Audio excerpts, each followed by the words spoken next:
Мекендештер, дагы бир жолу ассаламу алейкум.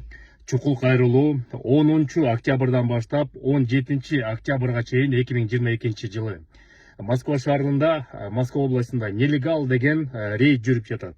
Документи туура эмес, мекендештер сак болуңуздар. Көчөгө азыраак чыгыңыздар, документтериңизди тууралап алыңыздар.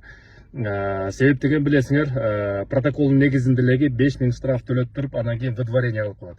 Эгерде силерде протокол түзүп туруп выдворение кыла турган болсо, анда 10 күндүн ичинде кайра обжалование жазыңыз. Мен азыр астына юристтердин номерлерин жазып коем, номерди айтып коем, плюс 7 925 55 55 905 номерде чалып, юристтер силерге обжалование жазып жардам берет, адвокаттар. Эгерде силерде выдворение эмес, депортация кылса, депортация бул Сахарова аркылуу өтөт. Сахарова киргизип туруп, андан ары Кыргызстанга өздөрү самолет менен жөнөтөт. Анда обжалование жазбай эле коюңуздар. Себеби обжалование жазсаңыз, силер Сахаровада жата бересиңер.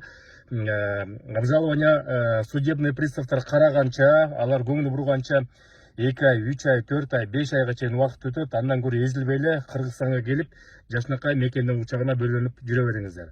Эгерде выдворение болсо, силер протокол түзүп эле 10 күндүн ичинде чыгып кеткиле десе, анда обжалование жазып туруп, убакыт утсаңыздар болот мекендештер. Сак саламат болуңуздар. Силер менен Кыргыз диаспора кеңеши төрагасы мен Кубанычбек Осмонбеков. Көрүшкөнчө.